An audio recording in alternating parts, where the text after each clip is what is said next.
कौशामहल विधायक राजा सिंह ने भाजपा नेताओं पर हमला करने वाले एमआईएम पार्षद की तत्काल गिरफ्तारी की मांग की है। अगर 24 घंटे के अंदर पार्षद को गिरफ्तार नहीं किया गया तो सरकार को चेतावनी दी जाएगी। राजा सिंह ने दिया अल्टीमेटम। भाजपा की नुक्कड़ सभा पर हमला करने वाले और महिलाओं से अभद्रता करने वाले पार्षद को वहां मौजूद पुलिस अधिकारियों ने नहीं रोका, लेकिन भाजपा नेताओं को धक्का देकर थाने ले जाया गया। कौशामहल विधायक राजा सिंह ने भाजपा नेताओं पर हमला करने वाले एमआईएम पार्षद की तत्काल गिरफ्तारी की मांग की है। अगर 24 घंटे के अंदर पार्षद को गिरफ्तार नहीं किया गया तो सरकार को चेतावनी दी जाएगी। राजा सिंह ने दिया अल्टीमेटम। भाजपा की नुक्कड़ सभा पर हमला करने वाले और महिलाओं से अभद्रता करने वाले पार्षद को वहां मौजूद पुलिस अधिकारियों ने नहीं रोका, लेकिन भाजपा नेताओं को धक्का देकर थाने ले जाया गया।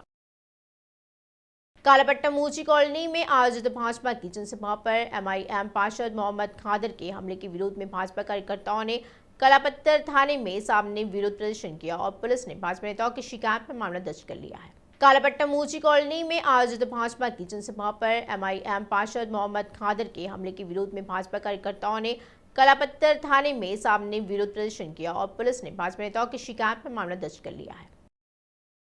केंद्रीय वित्त मंत्री निर्मला सीतारमण ने सीएम केसीआर पर जमकर निशाना साधा है और उन्होंने कहा है कि खम्मम और करीमनगर में पहले से ही मेडिकल कॉलेज है और आरोप है कि केसीआर को यह नहीं पता कि मेडिकल कॉलेज किस जिले के स्थित है। उन्होंने कहा है कि 5 ट्रिलियन अर्थव्यवस्था पर मजाक नहीं होना चाहिए। उन्होंने कहा है कि 2014 में तेलंगाना का बजट 60,000 करोड़ था, जो अब 3 लाख करोड़ को पार कर गया है। केंद्रीय वित्त मंत्री निर्मला सीतारमण ने सीएम केसीआर पर जमकर निशाना साधा है और उन्होंने कहा है कि खम्मम और करीमनगर में पहले से ही मेडिकल कॉलेज है और आरोप है कि केसीआर को यह नहीं पता कि मेडिकल कॉलेज किस जिले के स्थित है। उन्होंने कहा है कि 5 ट्रिलियन अर्थव्यवस्था पर मजाक नहीं होना चाहिए। उन्होंने कहा है कि 2014 में तेलंगाना का बजट 60,000 करोड़ था, जो अब 3 लाख करोड़ को पार कर गया है। भाजपा सांसद लक्ष्मण ने पंजाब के मुख्यमंत्री भगवंत मान के राज्य के दौरे की सरकार की नाकामियों पर पर्दा डालने के नाटक के रूप में आलोचना की है और उन पर एक दूसरे की चापलूसी करने का आरोप लगाया गया था।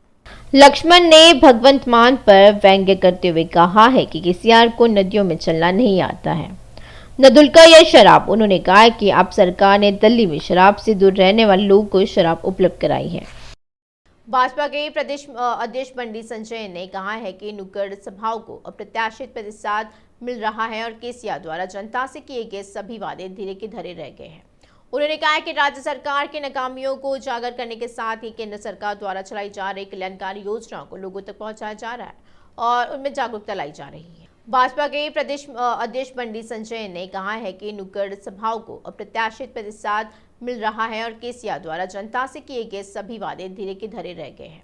उन्होंने कहा है कि राज्य सरकार की नाकामियों को उजागर करने के साथ ही केंद्र सरकार द्वारा चलाई जा रही कल्याणकारी योजनाओं को लोगों तक पहुंचाया जा रहा है और उनमें जागरूकता लाई जा रही है। पर्यटन ग्लोबल इन्वेस्टर समिट लोगो और टीजर का अनावरण केंद्रीय पर्यटन और संस्कृति मंत्री किशन रेड्डी ने किया है और किशन रेड्डी ने दिल्ली के अशोका होटल में आयोजित tourism and mission mode programme में हिस्सा लिया। किशन रेड्डी ने कहा कि केंद्र सरकार देश में पर्यटन क्षेत्र के विकास पर ध्यान दे रही है। विजन है विकास भी और विरासत भी। इसका परिणाम है भारत में लगातार टूरिज्म डेस्टिनेशन को सबसे ज्यादा आदरणीय प्रधानमंत्री जी ने प्रयास देते हैं। जो भी इवेंट्स हो, जो भी मीटिंग्स हो,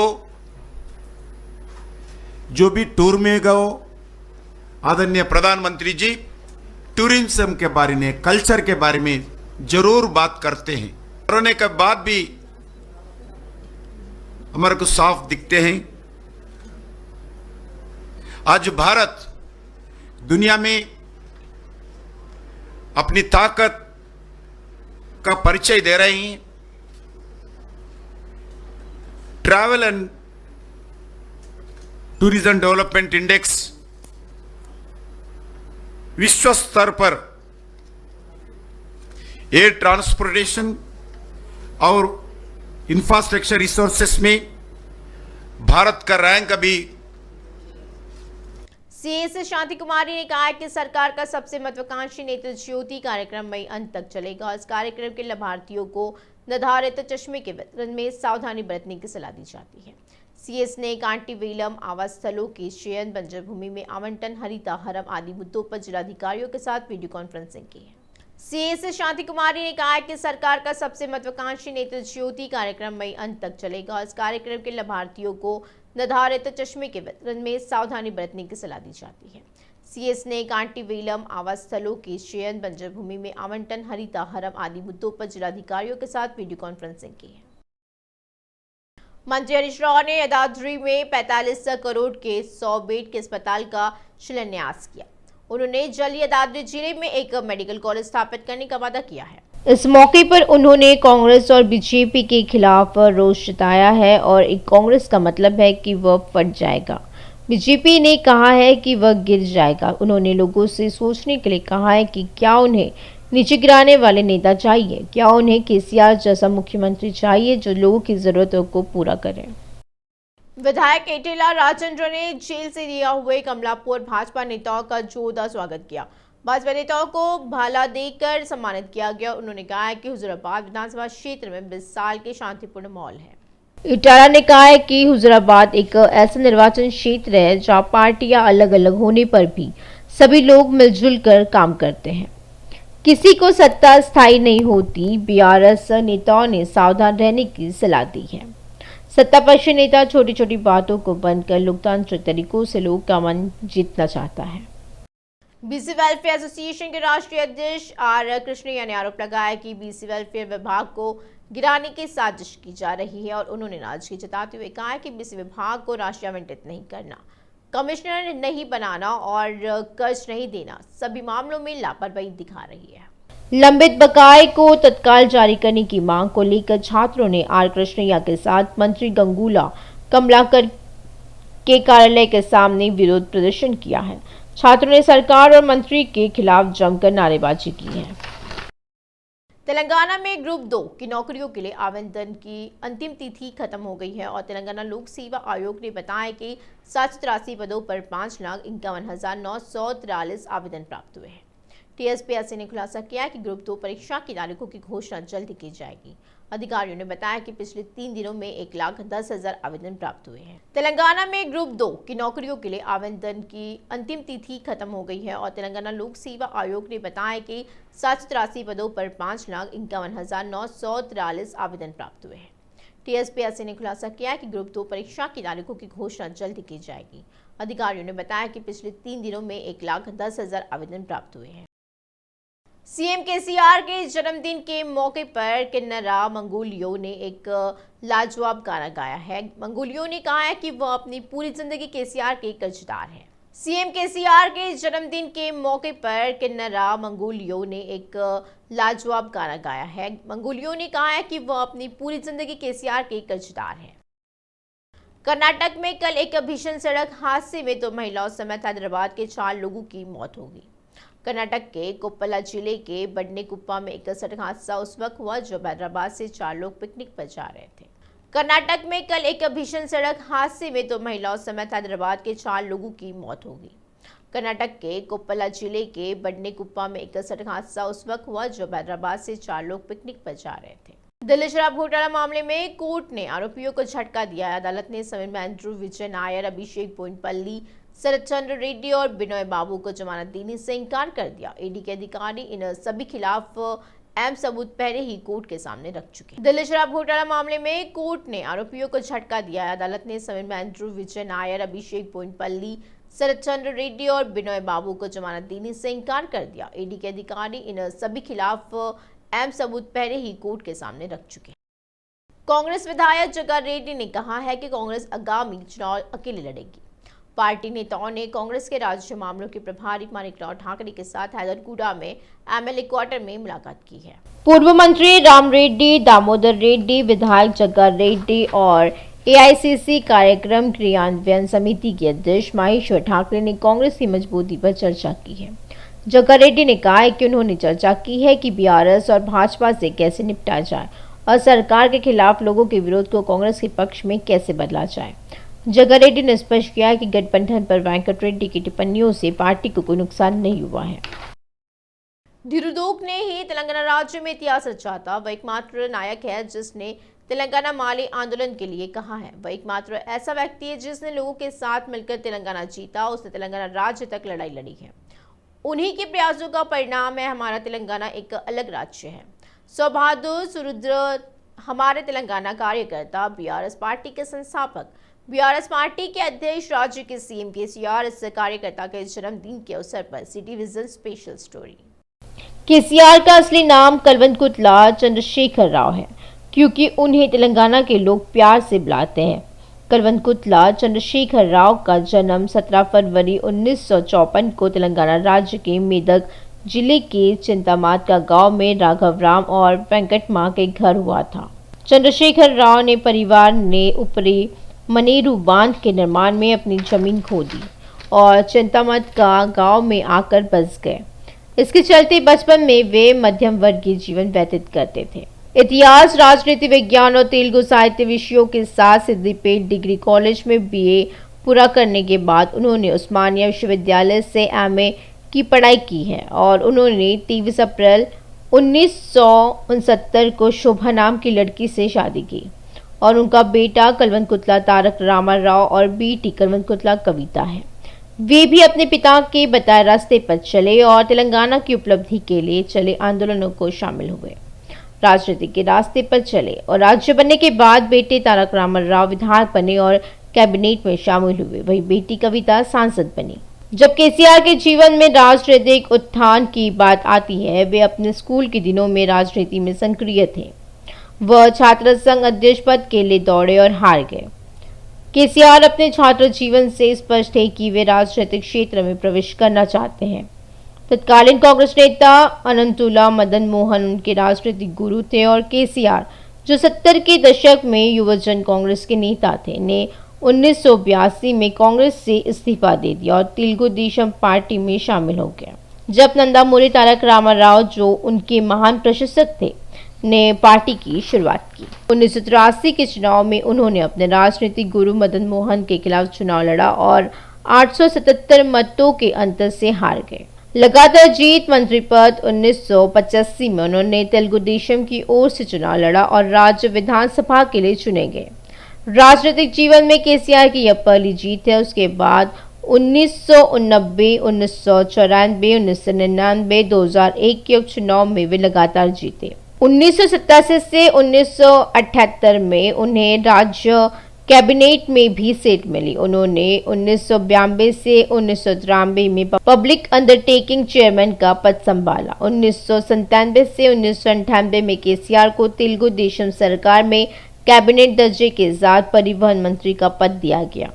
1999-2001 के दौरान उन्होंने आंध्र राज्य विधानसभा के उपाध्यक्ष के पद पर भी कार्य किया है और लेकिन 1999 में चंद्रबाबू नायडू के अपने मंत्रिमंडल में एक पद से बचने से केसीआर नाखुश हो गए। तेलंगाना राष्ट्र समिति की स्थापना उसके बाद 21 अप्रैल 2001 को उन्होंने तेलुगु देशम पार्टी की सदस्यता और उपाध्यक्ष के पद से इस्तीफा दे दिया और 27 अप्रैल 2001 को उन्होंने एक नए के नारे के साथ तेलंगाना राष्ट्र समिति पार्टी का गठन किया है। अलग तेलंगाना राज्य तेलंगाना आंदोलन के शुरुआती दौर में तेलंगाना के विचारक जयशंकर द्वारा शुरू किए गए कार्यक्रमों ने शुरुआती दौर में केसीआर को प्रभावित किया है। 2001 में उत्तराखंड, झारखंड और छत्तीसगढ़ के नए राज्यों के गठन के साथ केसीआर इस विचार के साथ आगे बढ़े कि अगर हम कड़ी मेहनत करें तो अखंड आंध्र प्रदेश राज्य से तेलंगाना का गठन किया जा सकता है। और उसी वर्ष तेलंगाना के कार्यकर्ताओं के साथ आयोजित बैठकों में राज्य के साधना आंदोलन के बारे में चर्चा की है।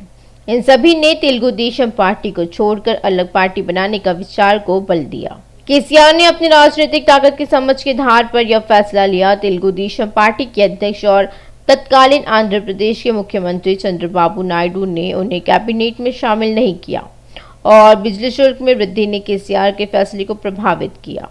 दूसरी ओर उन्होंने सिद्धिपेट में 15 वर्षों में लगातार 5 चुनाव जीते थे, इसलिए वे इस निष्कर्ष पर पहुंचे थे कि वे स्थानीय स्तर पर निर्विरोध थे और तिरसा की स्थापना से पहले उन्होंने सैद्धांतिक रूप से तेलंगाना के गठन और उसकी आवश्यकताओं का अध्ययन किया है। तेरसा की स्थापना के 20 दिन बाद 17 मई 2001 को उन्होंने तेलंगाना लैंस रोड के नाम से एक विशाल जनसभा का आयोजन किया और घोषणा की है कि राजनीतिक संघर्ष से तेलंगाना हासिल किया जाएगा। और उसके बाद उन्होंने अपनी वाकपटुता का राजनीतिक रणनीतियों को धार दी है। 2004 के चुनाव में करीमनगर लोकसभा क्षेत्र से जीते और टीआरएस, जिसके 5 लोकसभा सदस्य कांग्रेस की पृष्ठभूमि में यूपीए गठबंधन में एक भागीदार के रूप में केंद्र और राज्य सरकारों में शामिल हो गई है। और इस मौके पर टीआरएस के नेता के तौर पर केसीआर और अली नरेंद्र केंद्रीय मंत्री बने हैं। 2004 से 2006 तक केंद्रीय श्रम मंत्री के रूप में कार्य करने वाले केसीआर ने राजनीतिक घटनाक्रमों के मद्देनजर मंत्री पद से इस्तीफा दे दिया और यूपीए से बाहर आ गई। और इस समय उन्होंने मंत्री पदों के साथ साथ लोकसभा की सदस्यता से भी इस्तीफा दे दिया और उपचुनाव में करीमनगर सीट से फिर से चुनाव लड़ा और 2 लाख से अधिक के भारी बहुमत से कांग्रेस पार्टी की केटी जीवन रेड्डी के खिलाफ जीत हासिल की। 2008 में उन्होंने राज्य भर में तेलंगाना राष्ट्र समिति के सदस्यों के इस्तीफा के कारण हुए उपचुनाव में फिर से करीमनगर लोकसभा सीट से चुनाव लड़ा और 15,000 से अधिक मतों के बहुमत से जीत हासिल की और 15वीं लोकसभा चुनाव में महबूब के नगर लोकसभा सीट से चुनाव लड़ा और कांग्रेस उम्मीदवार विट्ठल राव के खिलाफ जीत हासिल की है। न केवल आम चुनाव में बल्कि उन उपचुनाव में भी जहां केसीआर ने कई बार इस्तीफा दिया था, लोगों ने भारी बहुमत से केसीआर को फिर से चुना और एक समय तो केसीआर के लिए इस्तीफा एक बड़ा राजनीतिक हथियार बन गया था। भूख हड़ताल संघर्ष राज्य की उपलब्धि 29 नवंबर 2009 को केसीआर तेलंगाना साधना के लिए आमरण अनशन पर चले गए, जब वे सिद्दीपेट दीक्षा स्थल के लिए करीमनगर से निकल रहे थे। उन्होंने पुलिस से करीमनगर के पास उलुगनूर में गिरफ्तार कर लिया और ले गए खम्मम शहर के लिए। उसी दिन पुलिस दिशा को तोड़कर खम्मम उपकरा लेके गई और 29 व 30 तारीख को उसे गिरफ्तार कर लिया गया। 30 तारीख को केसीआर को सरकारी अस्पताल में स्थानांतरित कर दिया गया क्योंकि उन्होंने जेल में अपनी भूख हड़ताल जारी रखी थी। सीएम केसीआर ने 2 जून को 12 घंटे 57 मिनट पर तेलंगाना राज्य के पहले मुख्यमंत्री के रूप में शपथ ली। उन्होंने अपने 4.5 कार्यकाल के शासन के बाद सितंबर 2018 में तेलंगाना विधानसभा को भंग कर दिया और समय से पहले चुनाव कराया। पिछले चुनाव में टीआरएस पार्टी ने 119 सीटों पर चुनाव लड़ा था और 78 सीटों पर जीत हासिल की थी। कल्वकुंतला चंद्रशेखर राव की पहली कैबिनेट 2014 से 2018 तक थी। उसके बाद दूसरी कैबिनेट बनी। रायतु बंधु योजना, मोदी केसीआर किट स्कीम, आरोग्य लक्ष्य Kakatiya mission Bhagiratha, Shaadi Mubarak scheme, she teams task, T hub, TS, I pass, we hub, Telangana state BC commission, Telangana state medical council, Telangana state medical council, Telangana Dalit Bandhu scheme, Hyderabad pharmacy TS cop, मानुमाना बंदी, चेनेता बीमा योजना, hawk eye app, Telangana diagnostic mobile app व Telangana sports complex, T works, rural और veterinary hospital जैसी कई शानदार योजनाएं लेकर आए।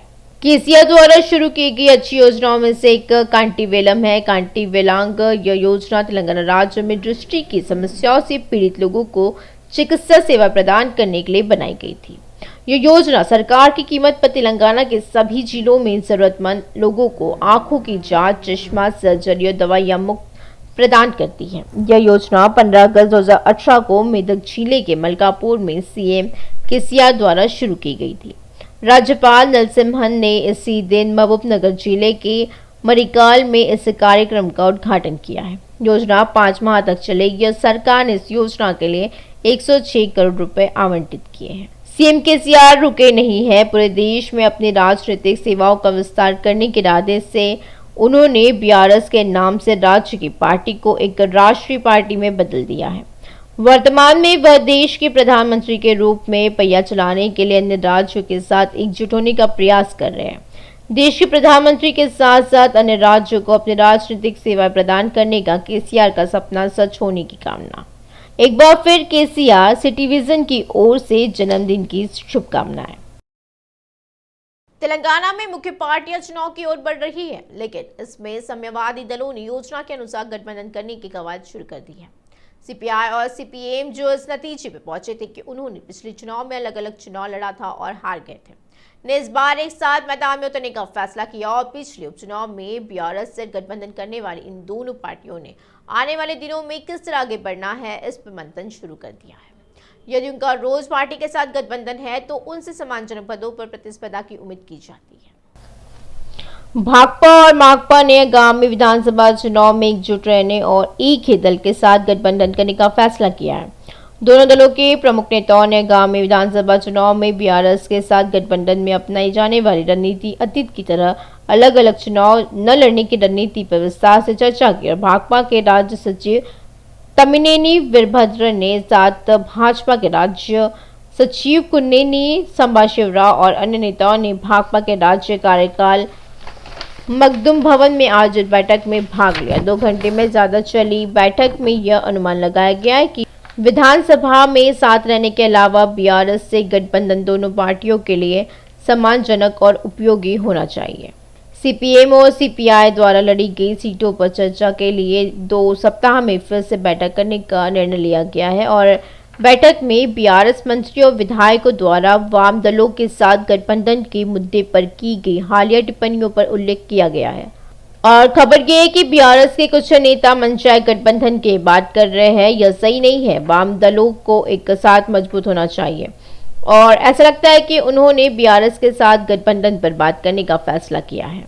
नेता संयुक्त नलगोंडा और खम्मम जिलों में चुनाव लड़ने की रुचि दिखा रहे हैं। यहाँ कम्युनिस्ट पार्टियां मजबूत है। सीपीएम ने नलगोंडा और खम्मम के साथ साथ कुल 12 सीटों वाले रंगारेड्डी जिले के इब्राहिमपट्टनम विधानसभा क्षेत्र पर ध्यान केंद्रित किया है।